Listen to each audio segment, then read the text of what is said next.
Hello, my name is Nick Einstein, and welcome to this first episode of Netcore's Holiday Marketing Masterclass for Retail and E-commerce. And we have an excellent session in store for you today. We're going to be digging into a critical topic, especially during the holiday season: how to balance personalization and optimization when engaging with shoppers online. And I'm joined today by two experts on the topic.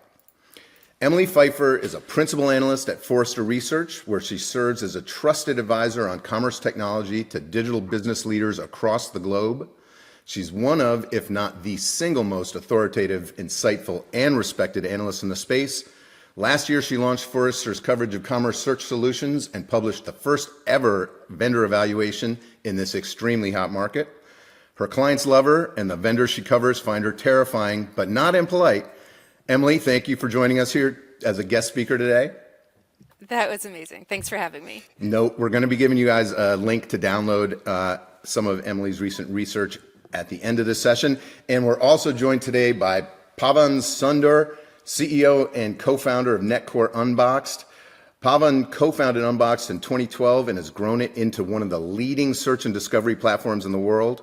He's currently leading and executing Netcore Unbxd's global growth story and is very proud to have been recognized as a leader in the 2023 Forrester Wave for Commerce Search and Product Discovery. Pavan, thanks for joining us today. Thanks, Nick. Pleasure to be here. Thank you. And Emily, take it away. Thanks so much. Okay, so commerce search, site search, these are types of tech that historically have been embedded in a commerce solution for a really long time. And for most of that time, the embedded stuff was good enough.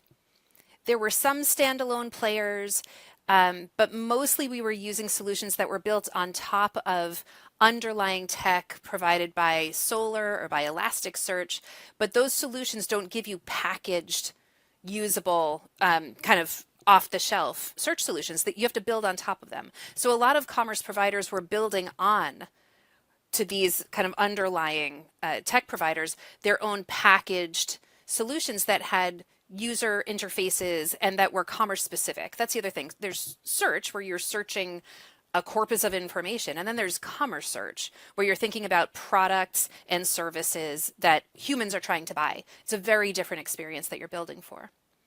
So those solutions that are embedded in commerce kept us going for a really long time. And then for a bunch of years, we had 3, then kind of 4 with a newcomer, really common, most often selected, standalone commerce search providers. And then over the past few years, something happened. Those standalone providers became more mature. They were joined by some other vendors, and we'll talk more about kind of how that happened, how these other vendors came to be and grew up into this space. But it happened really fast, just over the past 5, maybe 7 years, this kind of transition. And so now it's much, much more common to have a standalone provider. I believe it will continue to become even more common as more businesses realize that the good enough really isn't good enough anymore. Because the site search or commerce search functionality that comes embedded in the commerce solution, it just hasn't kept up. It's not the singular focus for these providers, and it's an area where the commerce providers more and more have come to rely on external partners. And so if good enough is good enough, that's great. When it's not, it's time to move on. And consumers are more aware of the experiences that they're having. So thinking about how shoppers feel when they're engaging with commerce websites, only 10% in the US told us that they don't rely on the search function when they're finding a product or a type of product that they intend to buy. So 90% in some way are using search to kind of whittle down, find the product that they want. And the word intent is really important in search in general, right? They have in mind a product they intend to buy. They need help finding it. The type of product, the specific product. More often than not, they go to search to do that. We're not browsing as much anymore. And consumers are aware of this. They realize that they're engaging in that way. They also tell us that they expect websites to understand the products that they're most likely to want based on their history with that retailer or brand. This is huge. We say omni-channel, and we kind of throw that word around like it's some mythical, magical thing that we can be. Omnichannel means bringing together all of the different ways that we interact with customers and bringing together all of that data to create one unified experience for the customer that crosses all of the channels. Customers don't care. They don't say, well, I'm going to place my order digitally, but I'm going to pick it up in brick and mortar. They don't care, right? They're just engaging in the ways that they're engaging. And they want brands and retailers to understand how they've engaged before and then to use those experiences, the history, the things that they've done to create better future experiences for them. And it doesn't matter where each experience happened. I want you to know me and I want you to use it to give me benefit. So the data that we have about customers drives so much of the search experience. The search query itself is a piece of data. This is something that we collect, that we use, that we interpret. It's something we understand about what the customer wants, and it's something we understand bigger picture about what everyone wants when we start to aggregate the data around these search terms that they're using. We think about the product data. Here, I'll just indicate, right? Like understanding based on what someone searched for, the type of product that we're talking about.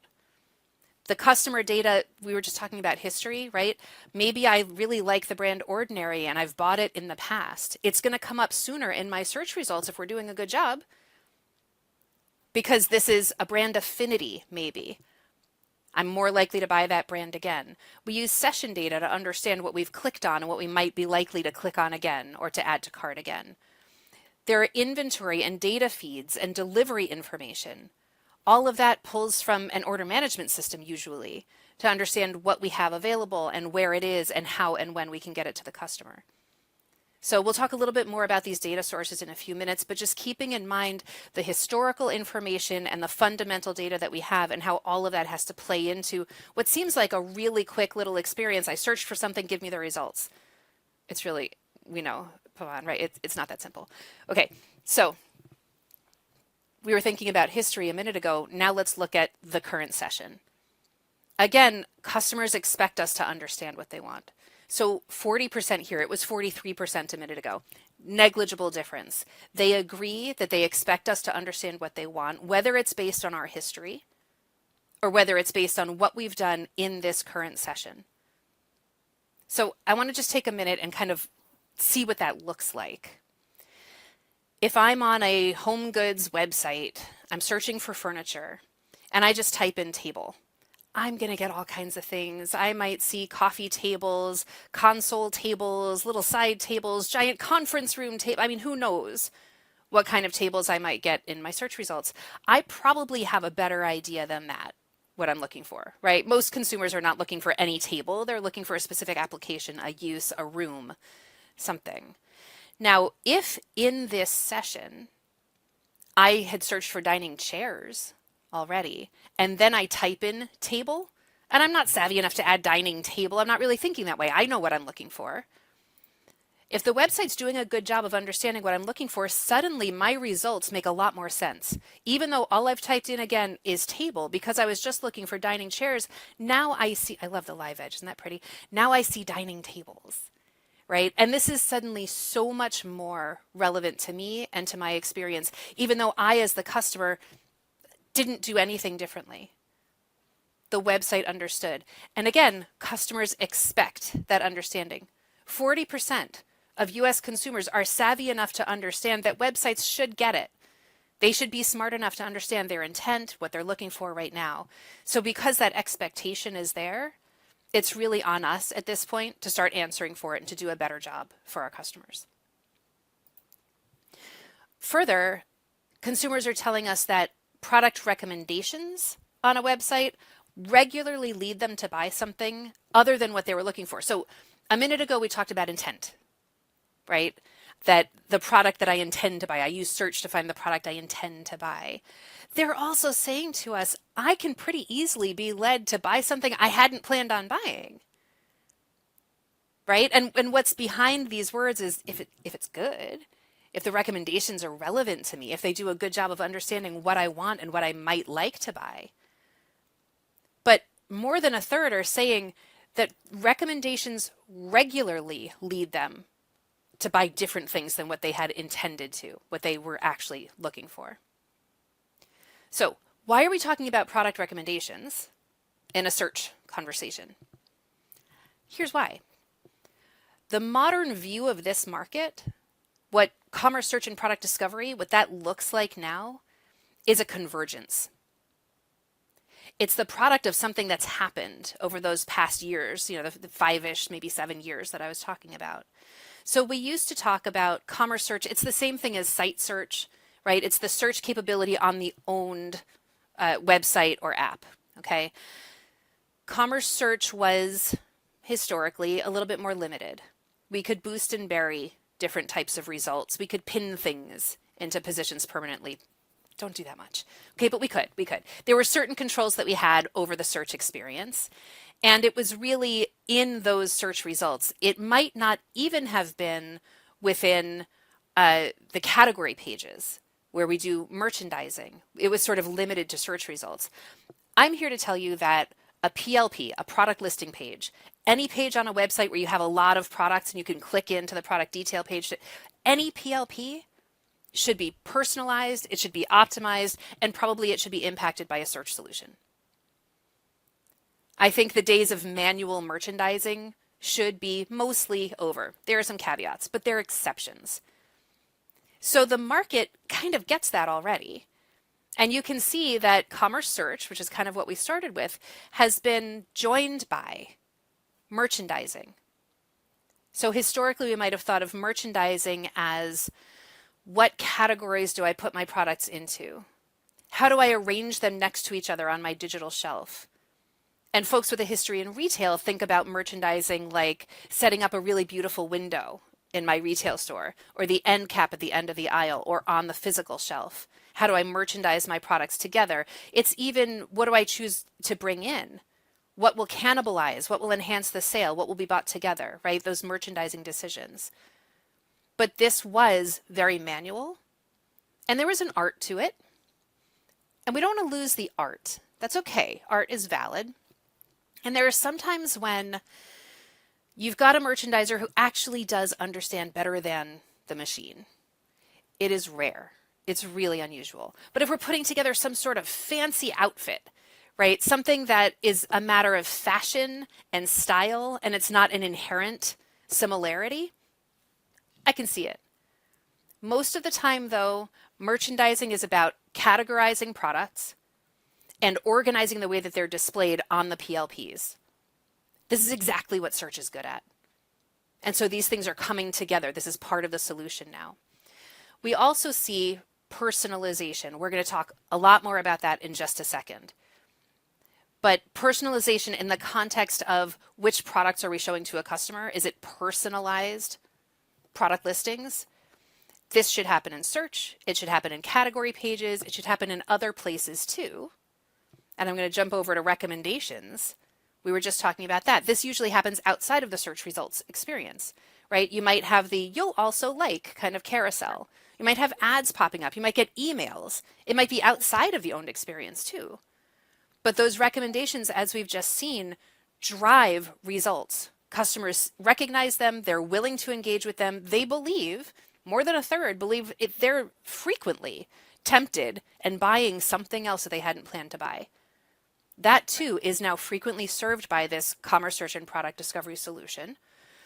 And we'll slide back to product discovery. This is a slippery term. We can just decide that what it means is anything in the process of looking up a product, searching for it actively, finding it haphazardly, having it suggested, putting it in the cart, buying the thing.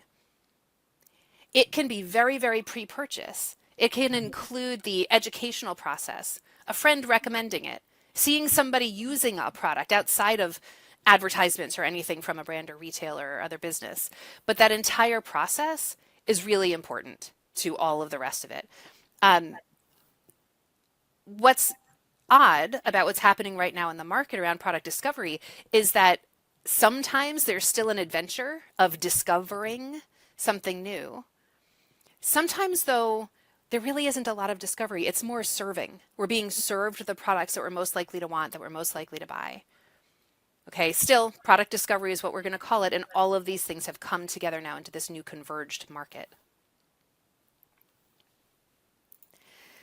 So I'll take us through a discussion around personalization, and optimization. And I really want to spend a minute to talk about both of these terms and what we mean. When I say personalized, and I just said it a minute ago in the context of personalized suggestions for products, I want to make sure that we don't say personalization like it's a thing, like it's a noun, like it stands alone and it's understood, because it's not really a thing. It's an adjective or a verb. So I've used it here to say like product listings are personalized to a shopper.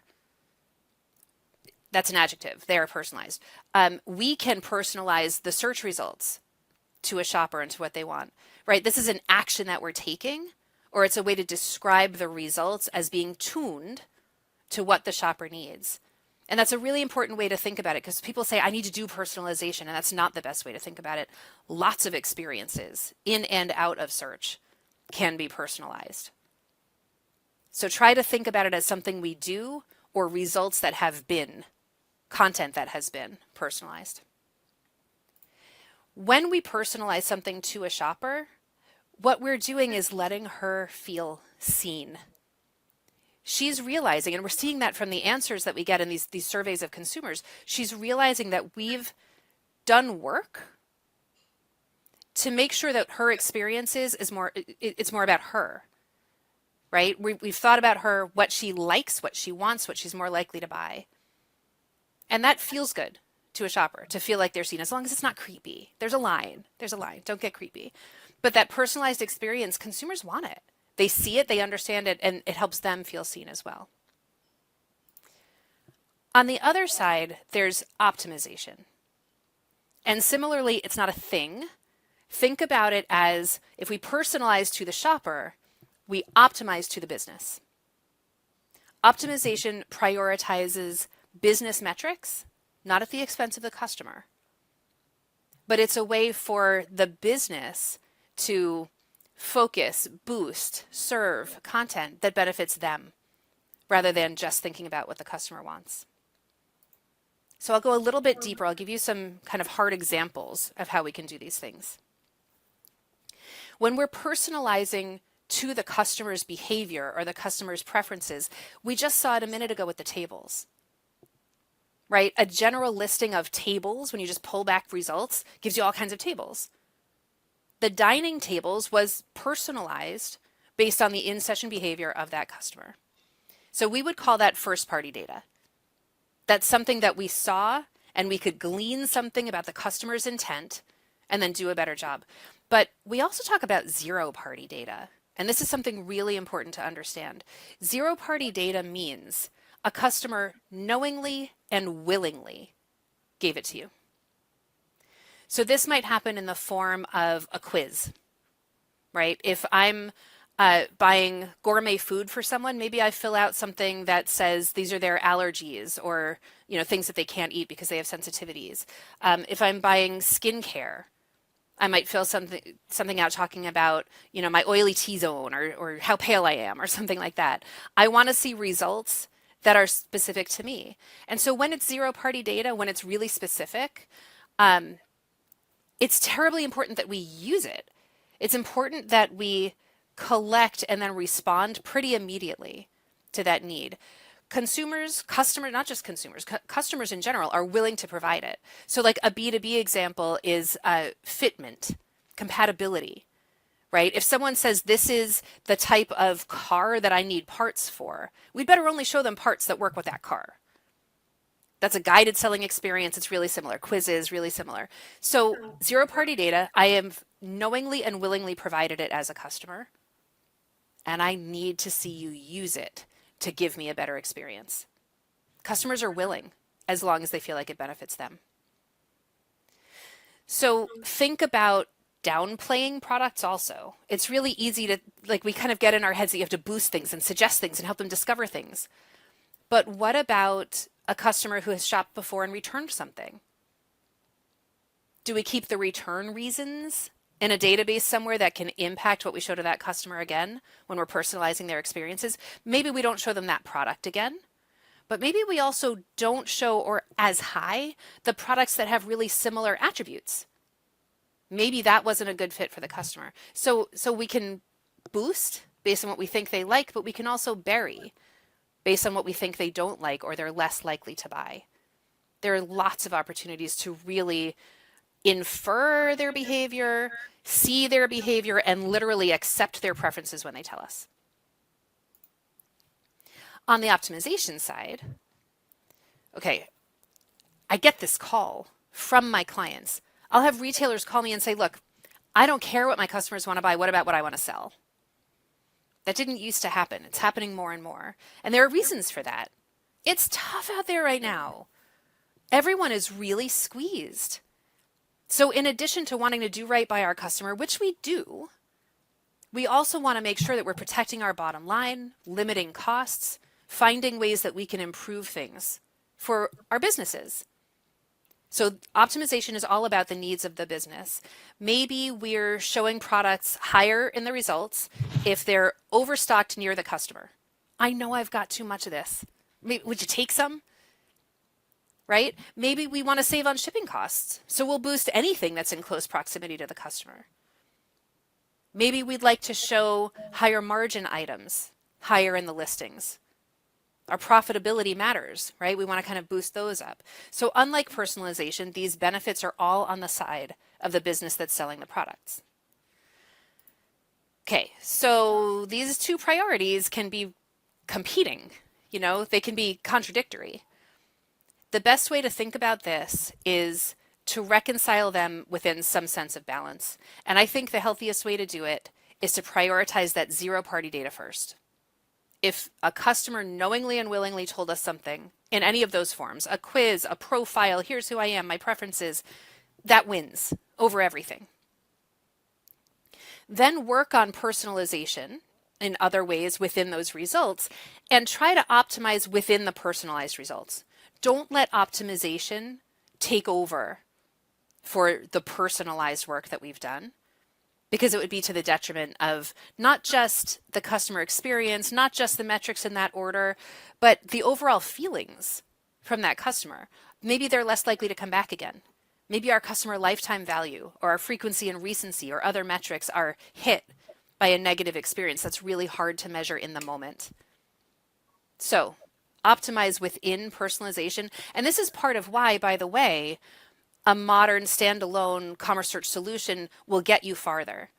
Historically, we get really stuck in the ones that are kind of embedded in commerce in ideas like boosting means take things and put it right at the top.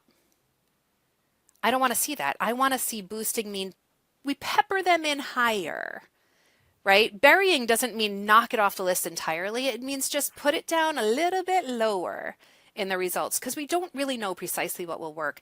And those nuances and the controls of the nuances, those are the kinds of things that you can get from this new set of vendors that are standalone commerce search and product discovery providers. Emily, as a retailer, please. you think it's is it mutually exclusive, personalization and optimization? Can they implement both? If that even makes sense. Yeah, good question. They can do both, and they should. I would recommend trying to do both. I think personalization in search is easier right now because search vendors can control it. It's functionality that they provide, it's tweaking and tuning and controls that are embedded in these standalone search solutions. Optimization really frequently relies on data, or some data anyway, that's outside of search. So the order management system, the OMS, is where inventory and delivery information lives. And maybe even margin and profit and things like that. So if we want to optimize for margin, if we want to understand what we have in stock near the customer, we have to know where they are, we have to know where the goods are, and we have to run logic in the background in those milliseconds when we're just serving the search results. So it's harder to do. And it's reliant on not just data that comes from outside the system, but those external systems themselves to connect right, to send it frequently enough, to have the information we need, where we need it, when we need it. So it's harder. The optimization is harder, but the need is there and I see the interest in it. So definitely do both, but maybe like tiptoe gently. Yeah, I completely agree. And we've seen that with some of our customers as well. As we rolled out the whole thing around, personalization versus also business optimization, which is essentially conversions, revenue, margin, bottom line, top line, whatever you might want to think of. I think one of the things we saw was these are not necessarily competing, but they interfere with each other and becomes complex. And initially, we were trying to give the how the personalization should work to the customer or some human to say, hey, size might be important, brand affinity might be important. In our business optimization, let's say margin is important. But I think what we've come to realize is actually not humans may not necessarily be better at understanding what might be important, because something might be important for a certain segment of users, something else at different times of the day. So we let the machine decide what actually should be important and be tweaked and automatically figure that out as well. So it's almost like the machine learning what to do in the first place, and we just tell the machine, hey, I want to prioritize revenue. I don't care about margins. Just figure this out, and it figures out, all right, how much personalization, how much optimization, what and how, and comes up with one thing, and then we pilot that, figure out if this works versus something else, and go with that. I mean, I think we've come to that kind of sophistication now, where a machine is going to decide how much is too much versus how much should be personalized and how much should be optimized. So that's been our experience, at least. Yeah, I think that balance is a whole lot of the hard part. Yeah, yeah, it's tough. And it takes experimentation, right? Watching the metrics and seeing what happens. Yeah, great points. Yeah. So yeah, I mean, so I was touching on the data that it takes to do some of this. Pulling in the right data is what enables great search experiences. And I think it's easy to forget how many sources we have that need to feed in to do a good job at this, especially as you're saying, Pavan, when we're talking about optimization, right? It takes us outside of the data that's inherently in this mix. So product data is fundamental. This is the one we should think of automatically. We get it, right? You need to understand what the products are, what their attributes are, so we know what to bring up. But we need to really think beyond the basics of product data and get into the enhancements that help us better understand the features of the products and the details of the products and what's appealing about them and the other words that customers might use that mean this product, even if it's not literally a word that's in the product description, right? There are lots of ways for us to think about the content and the richness of it that can help us deliver better for customers. We've talked for years and years in digital commerce about reviews and user-generated content and how valuable that is, because it puts the terms that customers are actually using onto the product detail page. We don't have to think about the terminology and whether it's changed and what are they saying and what they want is this, because they say it and they put it right on the page for us. That's still really relevant. But now with AI, we can learn from it. We can enhance the actual product data as we learn what customers are searching for and what they're adding to cart and what they're buying. And so doing a really good job of the fundamental data and then enhancing it over time so that we understand better that this is the thing they might want when they search for that thing. We have a huge opportunity now to think about the product data at a deeper level. Next is inventory and availability. We've talked about that a little bit. If you're shopping on a website and you want to see what's available in the store near you, or what's available for pickup within the next 2 hours, or what's available for delivery within 2 days, everyone watching this knows exactly where to look. You would kind of go up and to the left at the top of the facets, right? That's where this always is. And so we as shoppers know to expect that. And that little checkbox that says only in store or available for pickup today sounds really simple, and it's so hard. It's so hard to do because we have to know what we have in the stores. We have to know where the customer is. And we're assuming, by the way, that they're shipping it to themselves. For all we know, they want their mom to go pick it up 3 towns over, but okay, right? Then we have to understand what the current inventory levels are in the store right now, not thinking about what someone has put in their cart and is walking around with but hasn't checked out yet, or the last time that we updated, right? So understanding how we can fulfill what we have and where it is, what the options are for the location where we assume the customer wants the product to wind up. Hard, not impossible, really important. We did a study a couple of years ago looking at, I think it was 60 top US retailers, and a pretty good portion, nearly half, I think, still weren't really offering details around delivery expectations and availability. There might have been general, usually arrives within 3 to 5 days, but not you can have it by Thursday. There's still a lot of room here. So pricing and promotional data is really interesting too. Sometimes there's a checkbox. I only want to see on sale items. Sometimes we've got pricing and was-is pricing with the crossouts in the results. In B2B or loyalty scenarios, we have customer-specific pricing. So it might be entitlements. It might be what are you allowed to buy. It might be a contract negotiated really carefully and thoughtfully on the B2B side, or it might be you're a certain level in the loyalty program and so you get a certain discount. But understanding that and displaying it at this level, knowing who the customer, they're logged in at this point, like we really know who they are. But all of those things too need to feed into the search results. And then the customer data themselves. What have they bought? What have they returned? What do they like? What are they shopping for usually? And so just to harken back to this screenshot I showed a few slides ago, you can see how all of these sources of data are what give us a great experience when we're shopping in the end on that website. It comes from a lot of places.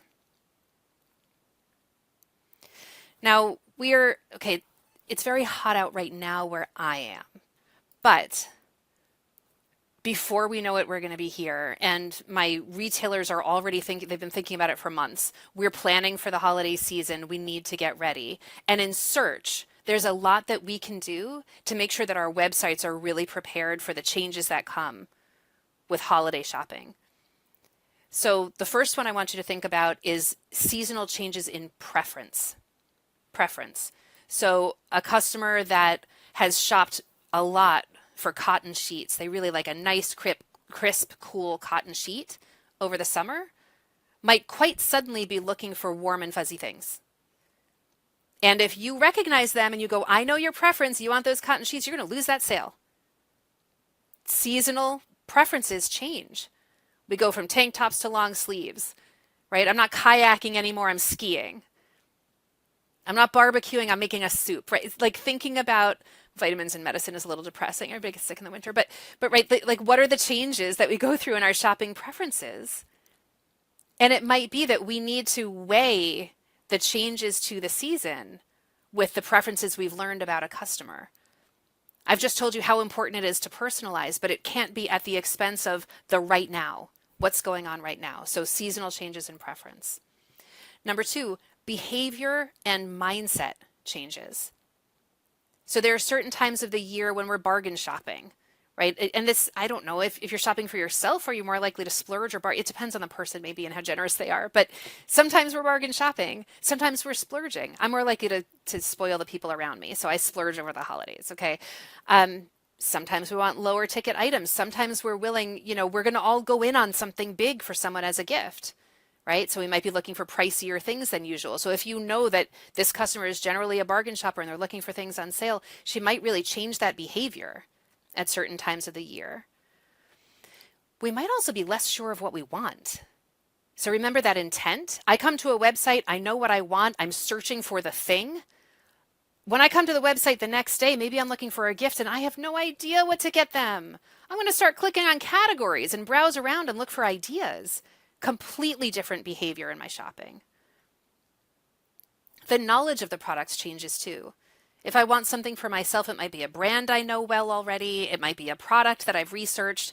I might be looking, somebody told me that they were really into something, and I have to now learn all about that thing.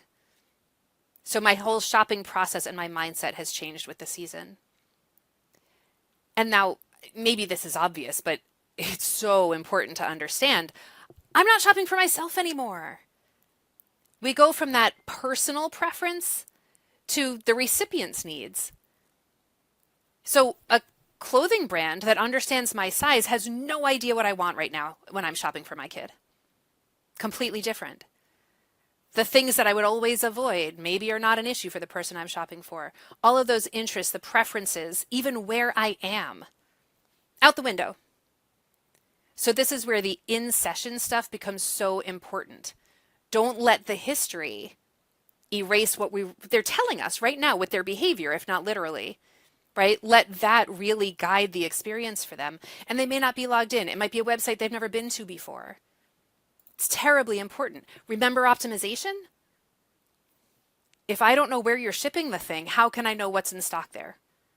Or how quickly I can get it to you? So these changes with the season are going to be upon us in a second. Let's make sure that we're tuning our search solutions and that we're making sure that the interpretive pieces, the stuff that helps us understand the in-session behavior and how we adjust, that we kind of turn that up in the holiday season so we can be more responsive to what they're looking for and less set in the preferences they have the rest of the year. So here are your next steps. This is a lot of information. This is what I hope you'll take away. First, move incrementally. You don't have to do all of the things we've talked about tomorrow. It's okay to phase this. If you're still using a solution embedded in commerce that's been good enough for quite a while, maybe there's certain functionality you want to introduce first. Where do you think you have the greatest opportunity for impact in your results? You don't have to do everything overnight. Secondly, test some more. Keep testing. You want to kind of limit the variables as you experiment. But as you're making these changes, as you're bringing in new solutions, don't be afraid to experiment and test and see the results as you go. You're going to hear a lot about AI. Sometimes it's just AI, sometimes it's generative AI. Apply it when it creates the best outcomes, not just because it's shiny. It sounds really cool. It can do amazing things. What outcomes does it bring? Really focus on the results. Find your balance and then test some more. You got this. Thanks. Emily, I have a question for the holiday readiness. From your experience talking to retailers and other key people in the marketplace, is it more about preparation, like a lot of testing and understanding what happens in the holiday season and then let it play out? Or is it having the tools and infrastructure to react quickly? Let's say day one, I mean, the 2 months, like November and December, like week on week, reacting quickly, pivoting. What is the better strategy here between these two? That's hard. On one hand, start early, test a lot. And the benefit of starting early is that you can change one thing at a time, one variable. It's a huge mistake to change lots of things and then think you'll have any idea how you can attribute the successes or failures, right? And a lot of the businesses I talk to right now who have just implemented their first standalone search solution are thrilled. The results are usually fantastic, but they have no idea exactly what worked and what didn't where. And some of them are even doing it at the same time as a new OMS, a new commerce solution. Other things are changing at the same time. So that attribution is kind of impossible. The benefit to starting early is you can change one thing at a time. Try something. Decide what metrics you hope and think it will impact. Make the one change, measure for a while, see what the change was. Please also look at the other metrics where you may have had unintended consequences. It's worth it. Here's the problem.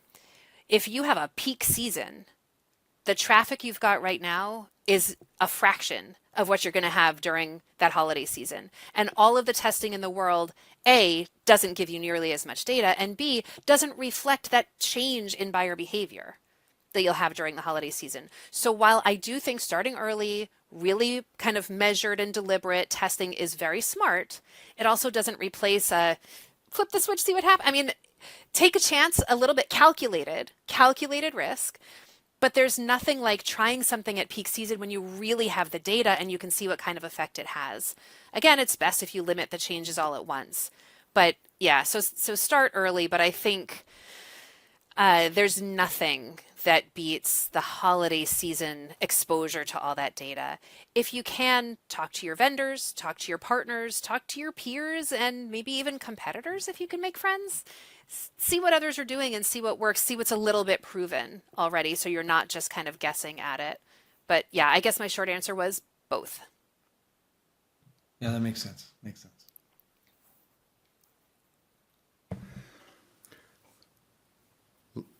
Love it. Emily, thank you so much. Pavan, thank you so much.